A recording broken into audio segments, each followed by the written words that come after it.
There you go. Okay, we're set. Okay, call the meeting to order. Stand for the Pledge of Allegiance. I pledge allegiance to the flag of the United States of America and to the republic for which it stands, one nation, under God, indivisible, with liberty and justice for all. Okay, could I get an approval for the agenda for tonight? Motion? I'll second. Who wants to make the motion? I did. Tony and Mike, any additions to the agenda? Hearing none. All those in favor? Aye. Anybody opposed? Can I get a motion for discussion for the two meetings that we had last month, January 14th and the 21st? I'll make a motion. Fred and Tim, any additions, corrections to that meetings? Hearing none. All those in favor? Aye. Under communications, the town received notification from the Comp Alliance, which is the award right here. They overnighted it yesterday. And basically what it's for exemplary leadership and workplace safety from the Comp Alliance.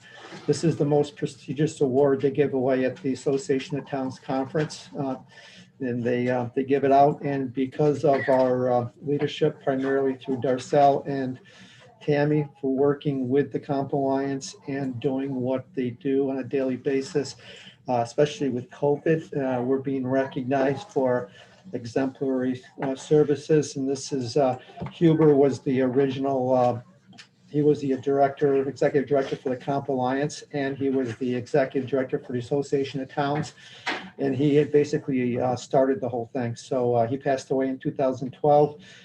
First couple of years when I went to the state conference down in New York City, he chaired the thing, and it was, for us to get this is pretty prestigious. So I have to attend a meeting virtually on the breakfast on Tuesday morning. And because no one here was planning on attending the virtual thing, I didn't plan on going either. So when we received this award, the Comp Alliance actually paid for my $100 entry fee to attend the conference so that I can be there to accept the award on behalf of the town of Owasco. Are they still doing it down in New York City? It's virtual. It's all virtual. There's no real base. You can all your classes are virtual. Oh, yeah, so you Yeah, I can, see Tammy took a couple remotely. it hasn't even started yet. It starts Sunday to Wednesday. Oh, yeah. Yep, so it's all new. So the next thing is we received notification a couple of days ago from the New York State Comptroller's Office for an exit interview, for the first interview, which is to take place on Tuesday at 2:00. They requested that myself, Bob, and Tammy be there. And all other board members will have the opportunity to meet with the auditors upon a request after the exit interview with us on Tuesday. So if you would like any information, you're more than happy, you can call. And the next thing from communication was John Spoto called this afternoon or late morning. He has a $2,000 water leak in his house. He received notification from back in December that there was a leak, constant leak in his house. He had an intermittent leak during the day. I gotta ask Linda what a day leak is. It just happens during the day. I don't know the exact language, but he had some tenants living there, but once the tenants move out, the leak's gone. So he's requesting, that we look into it, and he doesn't believe that, that a small leak in his house can create 150,000 gallons worth of leakage. And so the water itself isn't the problem; it's the sewer charges, because the sewer is over twice as much as the water. So Did you ever go check the meter, see if it was running? Did he ever shut the toilets off?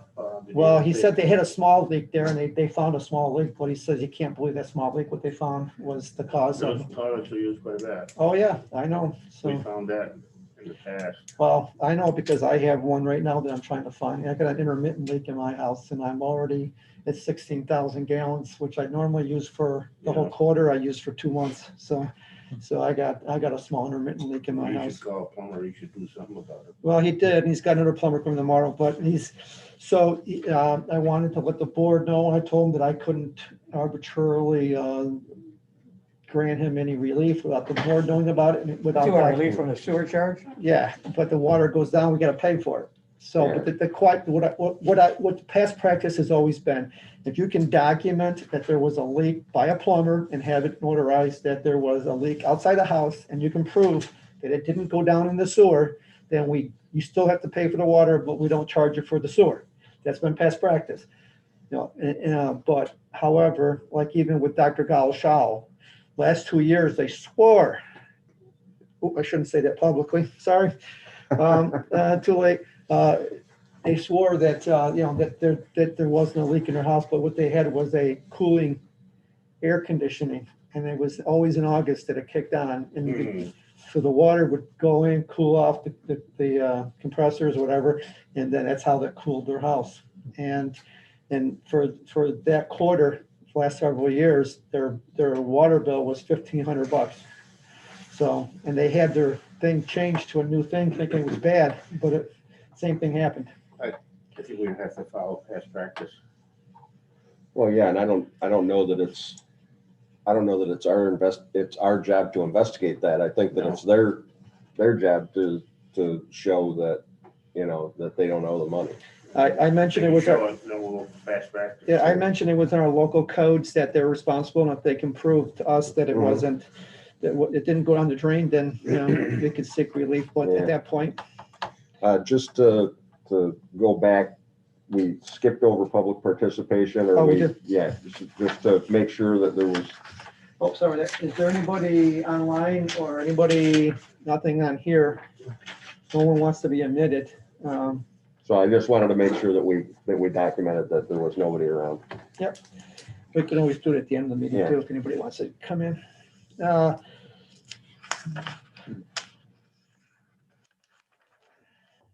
Next, new business. Walt's here, and Walt's here on behalf of the tree board that we appointed, and we commissioned. And one of the things that he's going to go over is, many of you have noticed that the city of Auburn recently got a grant from the state to purchase many trees. In order to do that, you got to have these plans in place and you got to have everything else in place, which we're in the process of doing. And once we get to that point, then we will be able to go after some of those grants that are worth hundreds of thousands of dollars to be able to replace trees and help pay for some of our expenses within the, tree program that the committee worked so hard to put together. Well, so you. Okay, good evening, everyone, ladies, gentlemen, friends, brothers, all that good stuff. I'll try to be as brief as possible. Hopefully you have the hard copies I forwarded to Ed and Tammy, but in any case, the tree board for the last 7 or 8 months has been working on 3 major components of what we need to have in your infrastructure to manage your community forest resource and the public rights of ways and in the parks.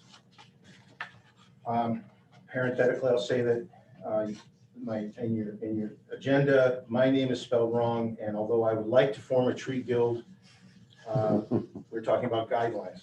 But I'm not trying to be picky. I just want to make sure that you know. First of all, we're coming up with what's called arboricultural specifications and standards of practice, recommending to the town council to adopt these standards of practice, which are based on the American National Standard Institute A300 standards. ANSI are the industrial standards for every industry you can think of that are the go-to standards that do a number of very important things for you. I'll discuss them very briefly, if you have questions, certainly take a look at these or discuss it. The standards and practices in arboriculture, according to ANSI, right, provides a clear definition of terms, common standards for reference purposes. These are not how-to documents. Okay, so you don't look at this and think, oh, I'm going to climb into the tree in front of my house. I know it belongs to the town. And the next thing you know, someone's in a YouTube video and a lawyer is calling you. That's not what these documents are for. They don't explain how to do anything. This is common terminology for your arborist to use in discussions with utility representatives, for example, and for providing detail for management plans and budgets. Now, most of the work being done on the town's trees are being done by utility line workers, contractors, and residents. Most of the time, the utility and the contractors share the training and the understanding of these terms. Most of the time, residents do not. And one of the things is nice to have about these standards, which are not regulations, I would like to say, is it helps you respond to the comment that someone might say when they say, oh, you made that up. So for example, in pruning, the guidelines on pruning provide the reference terminology for pruning, and they define the good practices for operators. If over the last 2 years I saw anything in town staff or any of the utility operators doing something that was beyond the pale, I would have said something. I don't have anything to complain about, but it's very good to have the standards in place. There's a standard for caring for the soils when it comes to growing your trees in your public rights of way and in your parks. Clarifies all the misconceptions that exist on how to properly mulch a tree. I get a lot of calls from residents, both in your township and elsewhere, and I try not to embarrass the homeowner who thinks that they've been doing a good thing for a decade. Because no one likes to be told that they've been killing a tree because they were mulching it incorrectly. Now, if I'm selling you mulch, more the better.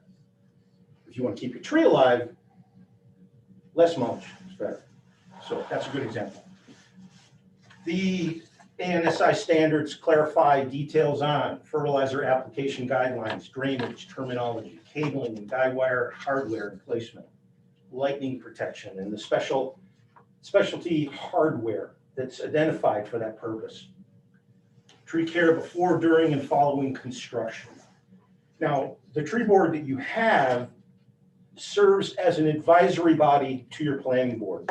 It doesn't get to look over the shoulder and tell the planning board what to do, but it can serve as a resource for the planning board.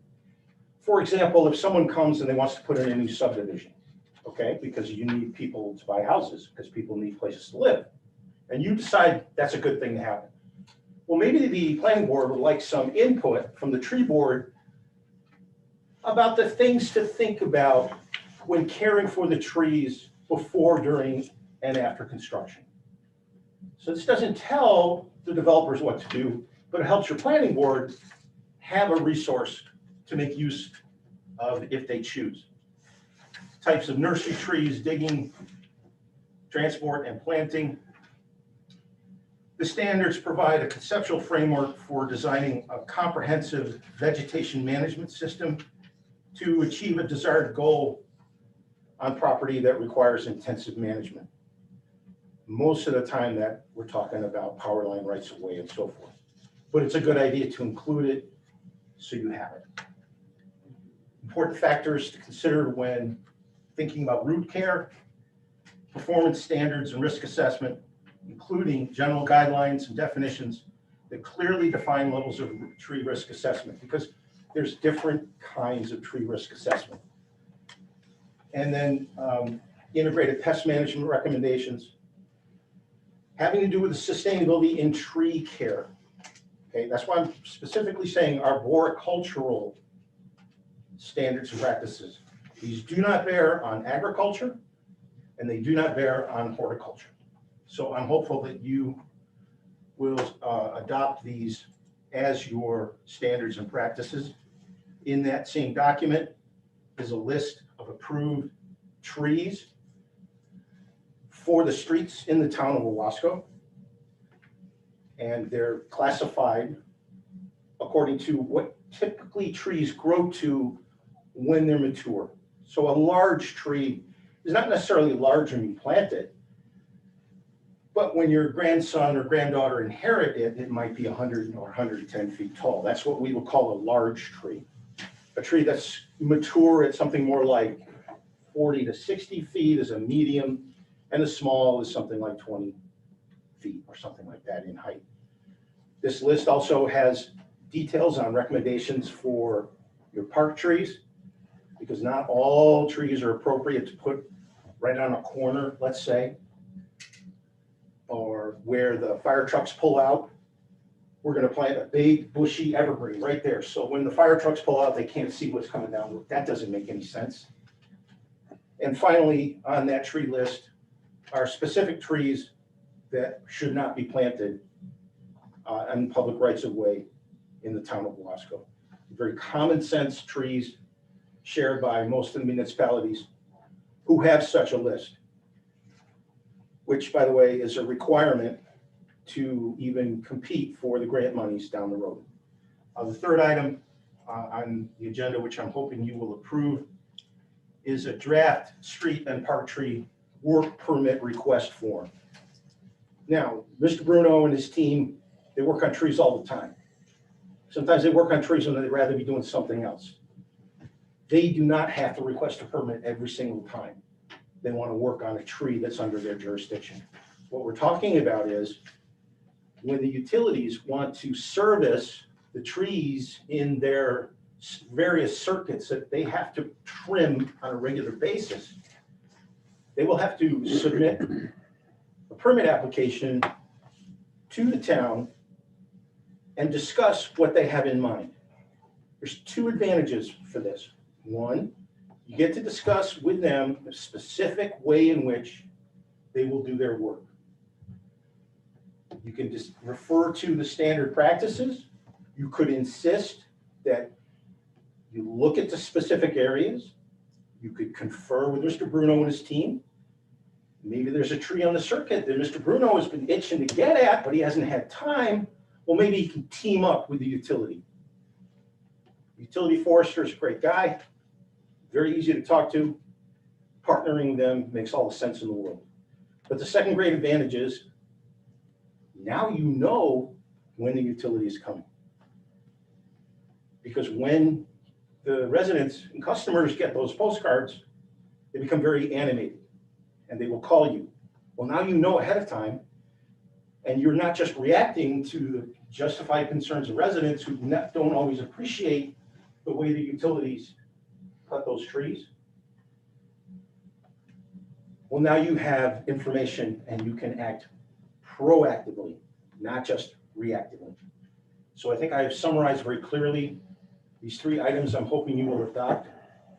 Referencing two things Mr. Wagner said. One, I've completed the introduction and part one in the draft form of the Owasco Forestry Management Plan. It is absolutely required for a municipality to have an adopted management plan in order to compete for the money that matters. Now, I would love it if you would like to pay me to form a forest guild, and I'll take full blame for that, since we're talking quite openly, I guess, about the redistribution of income now in America today. Why don't we pay the tree guild members $1 million? No, we're not going to do any of that, okay? What I'm saying is there's a lot of cool things you can do with grant money, but what matters is providing money to support the budget, the operations that come out of Mr. Bruno, which is your highway budget, having to do with the removal of big and dangerous trees. That's where your serious money is. You must have a management plan to compete for that money. And I gave Mr. Wagner and Ms. Flaherty copies of that draft. I've asked that they duplicate them and send them out to the tree board in hard copy. I personally believe in a Darwinian approach that you have seen this where people are walking down the street with this electronic object in front of their face. And you know that any minute they're about to be a candidate for a Darwin Award. I think sometimes there's no substitute for reading something in paper, hard copy. So I've asked that your staff send that out to the tree board. Hopefully they will submit their comments back to me. And then we will have a virtual meeting to discuss those comments as I continue to draft the other 3 parts of the management plan, because I'm trying to write the best plan I possibly can.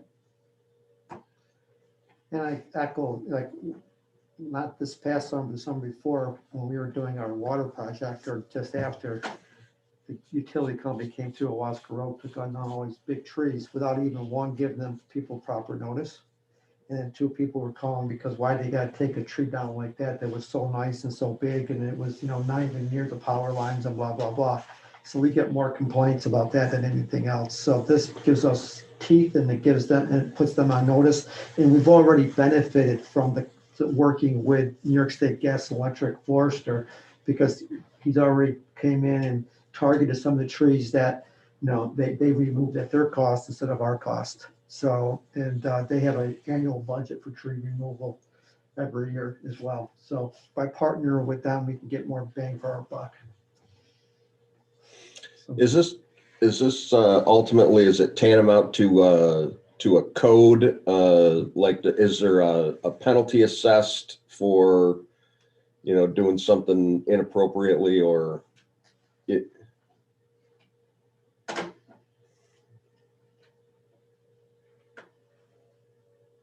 The tree permit form, which is unique now, okay, but it basically based upon approaches used in different communities in upstate New York and in the Finger Lakes. There's no penalty that I recall. There's no fines. I'm not sure, maybe Rick could weigh in on that, but the bottom line is to try to have an effort to establish some control over the kind of plants that people plant and where they go. And I've got questions too. So like, who's gonna be in possession of this paper? Who's gonna get it to the utilities? Are they gonna know beforehand that, oh, you're coming to Owasco, you need to do this? How will we notify them? And then who's gonna answer their questions? Like if I had the papers here and they called and I send it to them, but they've got questions, there's a lot left with this, yeah. Probably be code I mean, enforcement. it's definitely, I understand and I agree with it all. It's just, how is it, the procedure going to be for the whole? Well, what I would recommend is this, is that an Adobe portable document Right, and I format, can email. PDF of this document be available on the website. We publicize this. We get a story in the Citizen. We do something on the internet. We talk about it at this meeting. We talk about it at future meetings. As we move forward with the forestry management plan, maybe we should have some sort of public participation and discuss this with community groups and make this an element of that. But the practicality is, if they saw a little flashing green leaf up on the corner of the website when they're trying to think about when they can come to you to complain about taxes, well, then remember, oh, there's this cool way I can request a tree. How do I do that? Oh, there's a form. And on the form it says, check all that apply. Planting, situated in the right of way, next to the real property located at. So this is a tree work form. So if someone wants a tree, they will submit the form and send it in. What I would recommend is that you would call me up, or whoever is your arborist, and Mr. Bruno, and say, hey, we have 5 requests this year. Can we get these trees planted this year? And then you send me or Mr. Bruno out, and Mr. Bruno would probably want to send me to go and talk to that resident about the tree they've requested. And because by then, with our management plan in place, now we know what our budget's going to be with our respective goals for different neighborhoods to comply with the goals of the plan itself. That's So what I I would thought it was recommend. to remove trees or trim trees. I didn't realize this is to get trees. Yeah, I regret that you don't have the form. I do. check all that apply. Planting, pruning, removal, stump grinding, topsoil and seed request, construction around trees, including new power poles, tree protection on construction site, other maintenance, annual utility line clearing. So we should be also just right off the bat, get it to NICEAG and get the big people so they are Right. ready to Yes. have it Yeah. started. Absolutely. So not like a press release? Yes, sir. This form you want, or this packet you want me to get to the people, I don't seem to have that in the email. Do you have it in a PDF I can run out? Yeah, I emailed it to you this morning. Oh, you did? Yeah, I you didn't do. see this one. Did you see this Yeah, one? that is just for the tree board. Yeah, I know that. That's Yes, yes, but I just didn't see it in there. Yeah, it was I'll there. double check, okay. So while normal cities, like a code enforcement officer would take care of this application as well, probably, right? No, most of the time, so take Auburn. Yeah. It goes through their public works department. Oh, okay. It's on the website. And Gotcha. then on the form, it says mail to. And if we want to mail it to Mr. Bruno, you can. You can mail it to the town office. Mhm. But in Auburn, it goes to the Department of Public Works. They have an arborist on staff. Because of budget constraints, he doesn't get to do trees every day because they just don't have enough money to pay everybody to do all the work that needs to be done. So he keeps a list going.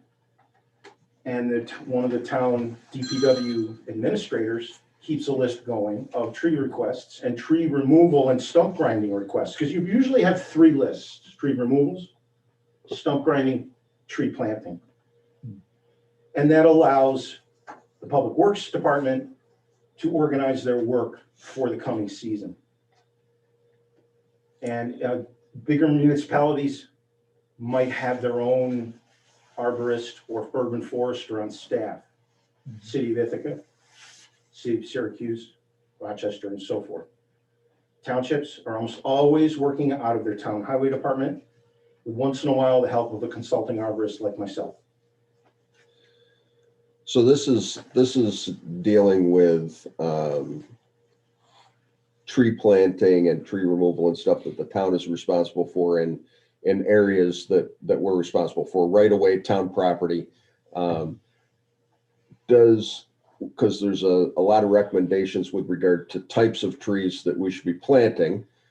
Is there potential conflict with other trees that people are planting on their own property? Is there, I guess, because there's a list of trees that you shouldn't plant. I'm wondering if that's like problematic, regardless of whether if it's on town property or not. Well, it certainly is problematic, but unfortunately, as far as I know, it's kind of their problem. Right. So I grew up with great big silver maples right next to the home I grew up in. They were a problem, but they were my parents' problem. Right, until my dad made it my problem. You don't get up there. Now, with respect to a request, someone calls and they say, I want to plant a tree. Well, part of the reason why you want the consultation of an arborist and Mr. Bruno is that your highway staff and myself, I know the trees, he knows the infrastructure. The standard practices before you dig is you have to call before you dig, right? You have to get your UFPO done. That's part of the standard practice. That's going to be coordinated through the municipality, and he calls UFPO all the time. He's probably got them on speed dial. You don't want your homeowners calling their Uncle Toby out there with a backhoe and start digging in your right of way without a conversation with Mr. Bruno and the UFPO being done, because the next thing you know, you got a gas main broken. I'm sure this has never happened, right? No one would ever do that to you, right?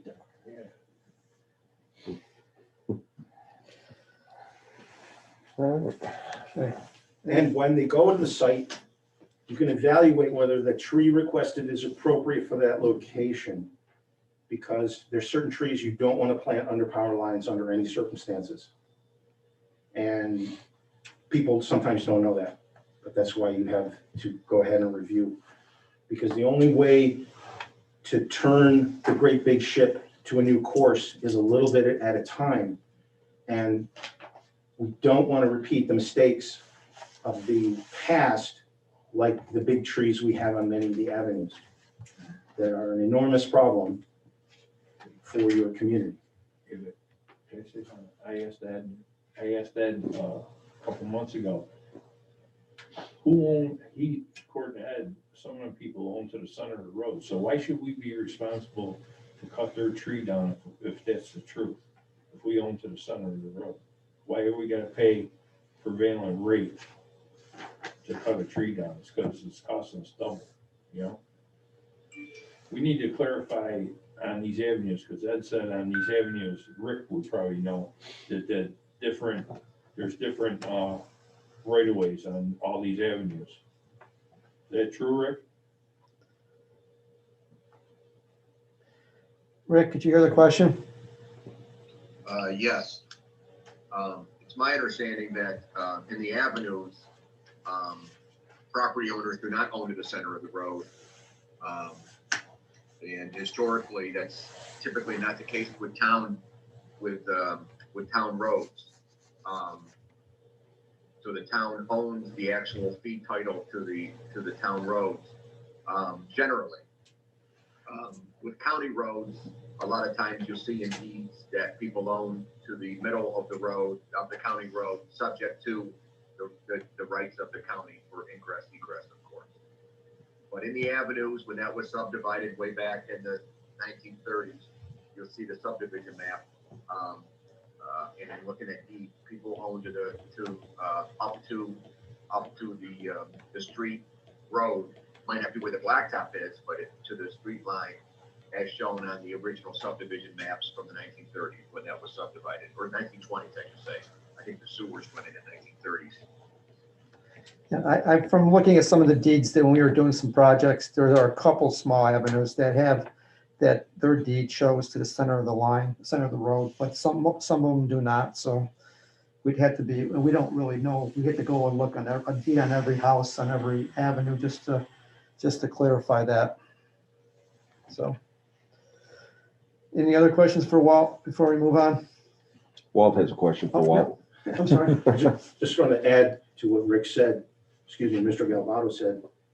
If you look at the Cuyahoga County real property tax files, they're very good. I understand they're not the same legal document as a survey, but those documents that are digitized and available to line up with the 2018 aerial photography, which is the best we have right now for practical use, you can see very clearly that the trees that we counted in the inventory, I counted them, sorry, they're in the public right of way. There's just really no doubt about it. There were a couple of trees here and there where I wasn't sure. And I made a note of it and said, ownership to be determined. But we're looking at about 770 trees between the streets and the park that belong to the town of Owasco. And that's not including the 700 odd trees that are out in the rural agricultural residential districts that are just growing wild, but were not planted intentionally, like the trees along the avenues here, which were planted on purpose. Okay. Anything else thank you, Walt. That's a nice presentation. So I don't have anything for old business. Does anybody else have anything for old business? We did have Josh came on as a participant. Josh, you weren't here for public to be heard. Is there anything that you would like to ask the board on public to be heard? Just here at the present. Okay, thank you.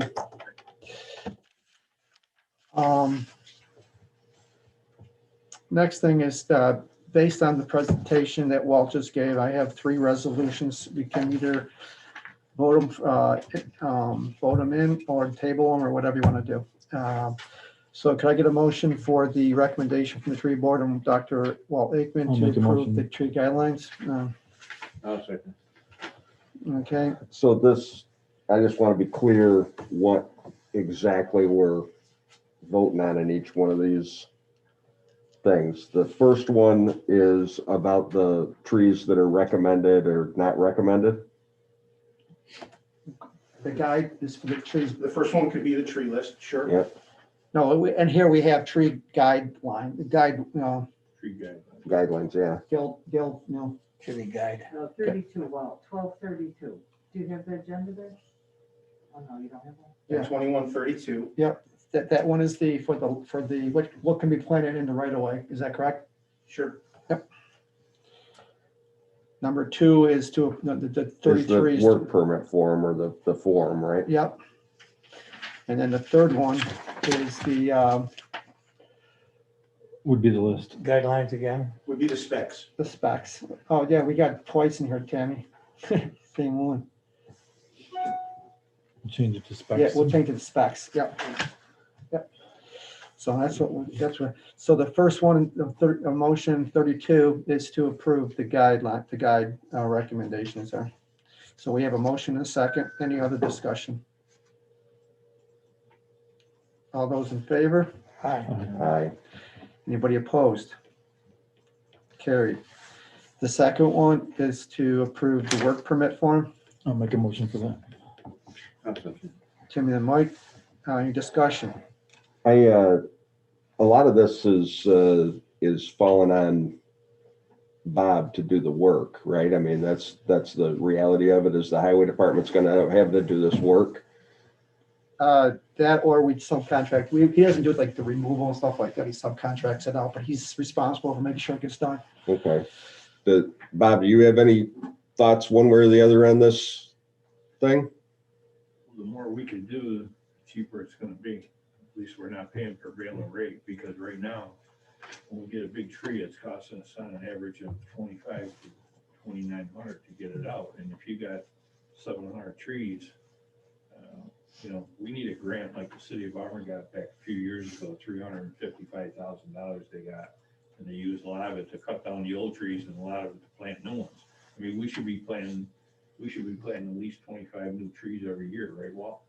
At least. At least, I mean, a minimum. And it wouldn't take nothing. We got the bobcat with an auger, once we get them UFPO to go through like the city of Auburn does.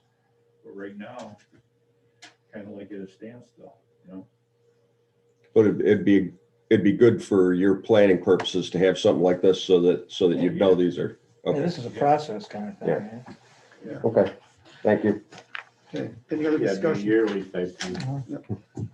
All those in favor? Aye. The resolution 34 is the recommendation for the specs guidelines for the tree board. Can I get a motion? So moved. Awesome. Tony, then Mike. Any discussion? All those in favor? Aye. Okay.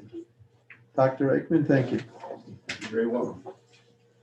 Resolution 35 is to authorize reimbursement payment for the Stenard resident at 18 Van Dyne Ave for a sewer backup. Can I get a motion for discussion? Move.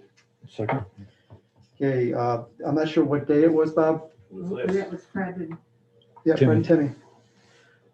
This was last Saturday at 1:00 in the afternoon. Yeah, We knew nothing about it until Kozlowski called me and said that there was water 2 foot up in the top of the manhole from the top.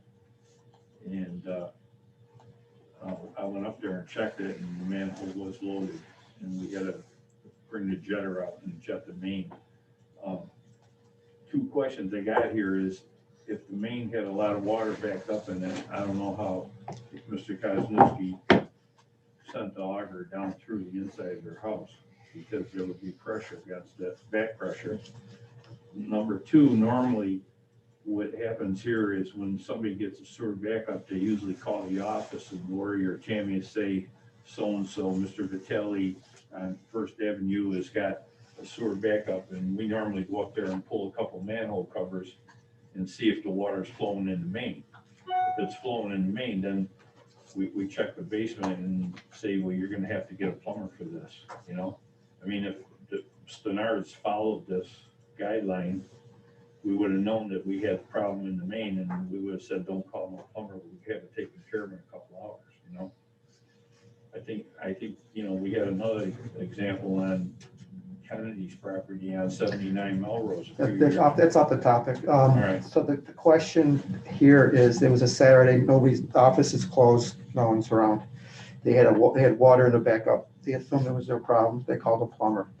I can't tell you whether the plumber ran a snake in it. The issue is, one is, there was a backup in the main line. They're requesting the reimbursement for sewer into their house because there was a backup in the main line. We could turn it over to our insurance company, but one, our deductible is $500, so it won't cover anything. And number two, I don't want any more claims on the insurance thing. So the question is, does this board, because there was a backup, unforeseen to anybody, is ironically, the next street over, Bob was there doing preventive maintenance from a request from a resident who had a lateral problem, where tree was going into her lateral and had stuff done, and he went and checked out the stuff, and then he was doing cammering and cutting and stuff on that particular street, and there was no blockage, but he actually was doing, he's been doing preventive maintenance on Melrose Road and some of the other avenues as well, but with no complaint, no foreseen situation. And we still don't know what the problem was, what caused it. How much was the bill? $400. So that resident called me at some point over the last couple of days as well, asking what we were gonna do to help them out or whatever. So I'm familiar with his complaint. Is it 400 even, or? I believe so, yes. That's what I was told. Okay, because I think that when we have these things, as long as it's our fault, and the only thing I told them was, if it's our problem, then we should pay for it. If it's your problem, then you should pay for it. I hear what Bob's saying. Maybe I don't know that I would know if I had something going on in my basement. I don't know that I would know that I should call the town. I would probably immediately think this is my issue until someone tells me it's not. So maybe if that's what we want people to do, we should make sure that we publicize that, hey, call this number if you're having a problem. We'll look at it, and if it's not, if it's our problem, we'll take care of it.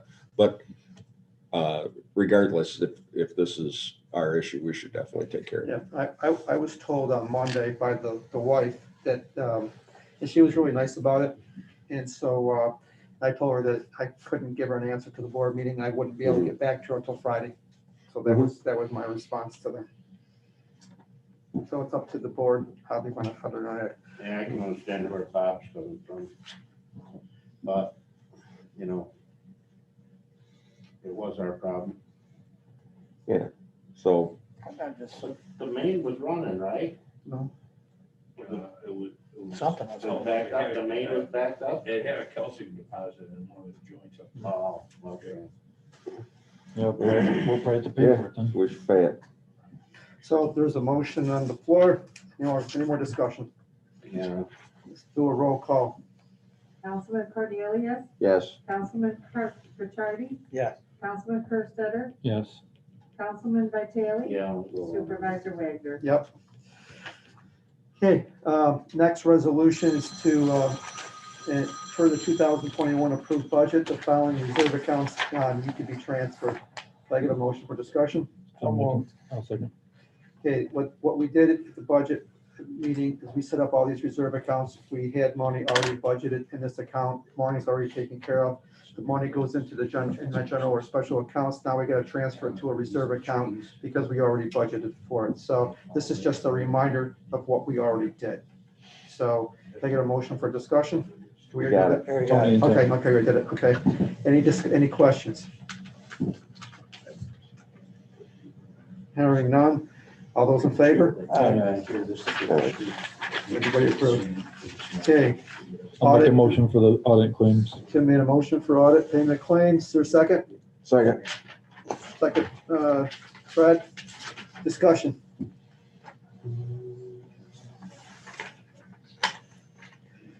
All those in favor? Aye.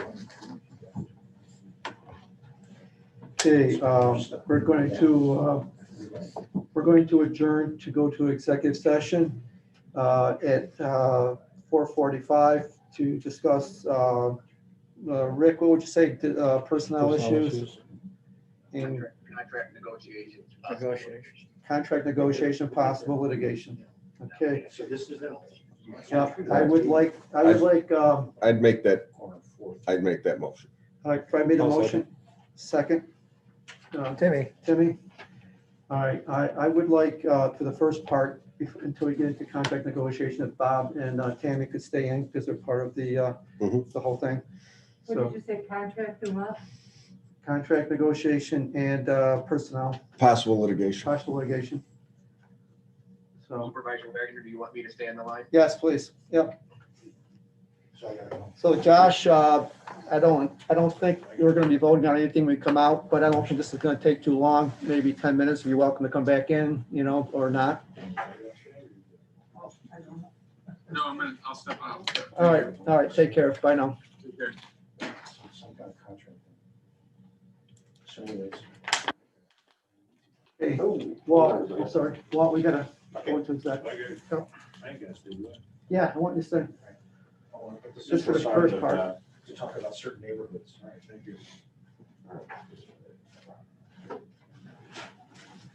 I don't think anybody else is here, Tammy. No. Oh, I don't know, just did it out of hand, but I Yeah, don't. yeah. that.